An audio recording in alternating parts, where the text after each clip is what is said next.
चलो कई सवाल जो है अभी देखिए, गति का तीनों समीकरण देखे, मतलब गति का पहला समीकरण देखे, गति का दूसरा समीकरण देखे और गति का तीसरा समीकरण देखे। तीनों का डेरिवेशन मतलब तीनों का प्रूफ भी करके आए और इस पे पहले भी सवाल किया और एक सवाल दिया गया है कि एक बस की गति 5 सेकंड में 80 किलोमीटर प्रति घंटा से घटकर 60 किलोमीटर प्रति घंटा हो जाती है, तब बस का त्वरण ज्ञात करें। तो जो शुरुआत में देखिएगा, इसमें जो टाइम देखिए सबसे पहले दिया क्या गया इस सवाल में, देखिए आपको टाइम दे दिया है। सबसे पहले जो दिया गया यहाँ पर हल और गिवन, मतलब इसका मतलब है कि हल और दिया गया है, तो क्या दिया है, टी बराबर दिया गया है 5 सेकंड। टी बराबर क्या दिया, मतलब 5 सेकंड। इस समय जो दिया गया है 5 सेकंड है और यहाँ पे शुरुआत का जो वेग था वो 80 किलोमीटर प्रति घंटा था। इसका मतलब कि जो कार चल रही है, जो भी कार चल रही थी वो 1 घंटा में, इसका स्पीड ऐसा था कि 1 घंटा में 80 किलोमीटर की दूरी तय करती थी। और जब शुरू से, मतलब शुरुआत में जब वेग था तो शुरुआत वाले वेग को हम क्या बोले थे, यू से सूचित करते थे, यानी कि प्रारंभिक वेग जो दिया गया है 80 किलोमीटर प्रति घंटा है, यानी कि 1 घंटा में वो कार या जो भी हो बस है, तो बस 1 घंटा में 80 किलोमीटर की दूरी तय करेगी। और जब इसका घट जाता है तो घट गया तो v बराबर हो गया 60 किलोमीटर प्रति घंटा। हम आपको बताए थे कि जब सवाल बनाया जाए तो आप किलोमीटर प्रति घंटा में जब दिया जाए तो उसको मीटर प्रति सेकंड में चेंज कर लेंगे। सिखाए भी थे ये, या तो पूरा मतलब वो जो होता है किलोमीटर को 1000 से गुना कीजिएगा, घंटा को सेकंड बदलेंगे, 3600 से भागा दीजिएगा। ऐसा नहीं करके हम शॉर्ट में आपको क्या बताए थे कि डायरेक्ट 5/18 से गुना कर दीजिएगा तो आपको जो किलोमीटर प्रति घंटा दिया गया है वो मीटर प्रति सेकंड में बदल जाएगा। जब इसको मीटर प्रति सेकंड में बदल दीजिएगा तो देखिए क्या हो रहा, 80 गुना कितने से करेंगे, 5/18 और यहाँ पर आ जाएंगे मीटर प्रति सेकंड। ठीक है, और जब इसको सॉल्व कीजिएगा कटेगा क्या, कटेगा क्या, कट जाएगा।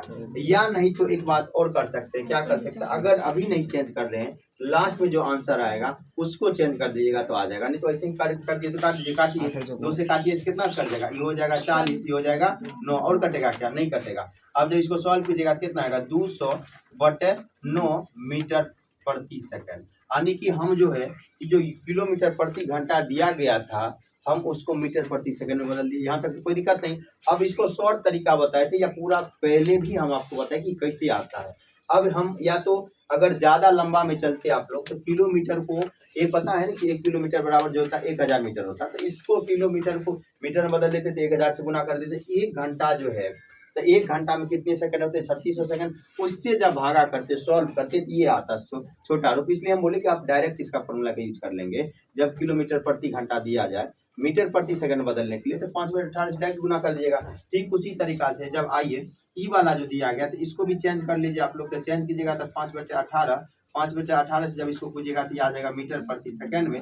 और जब इसको कट कुट कीजिएगा देखिए कितना से कटने वाला, ये 2 से काटिएगा तो 9 हुआ, यहाँ पे 30 हुआ, फिर 3 से काटिएगा, 3 किया 9 और 10 हो जाएगा यहाँ पे।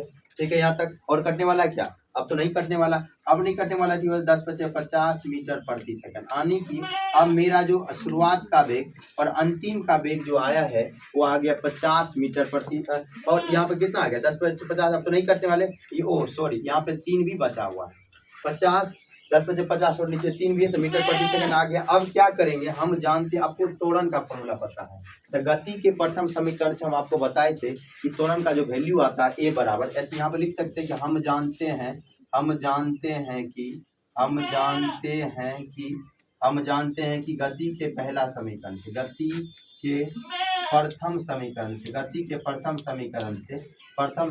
से क्या जानते हैं दोस्त, तो v बराबर जब फॉर्मूला था v बराबर u प्लस ए टी निकाले थे, वहां से जब a का मान निकाले थे तो a का जो मान आया था v माइनस यू बटे टी आया था। अगर इस फॉर्मूला पर पुट कर दिया जाए इस सारे वैल्यू को तो मेरा आंसर आ जाएगा। देखिए यहाँ पर a बराबर क्या हुआ, v का मान कितना दिया, v का जो मान है 50/3 और 50/3 दिया गया, और u का मान कितना दिया गया, u का जो वैल्यू आया 200 बटे कितना आया, 9 आया। यहाँ पे साइड में आप लिख लीजिएगा मीटर प्रति सेकंड, और यहाँ पे t का जो मान दिया गया वो कितना दिया है, 5 सेकंड दिया गया। जब इसको सॉल्व करते देखिए क्या आता है, जब इसको सॉल्व किया जाए, ये वाले पार्ट को यहाँ पर हम लिखे, जब इसको सॉल्व कीजिएगा ऊपर वाला का जब एलसीएम लीजिएगा तो ऊपर वाला का जब एलसीएम लीजिएगा तो ये एलसीएम हो जाएगा 9।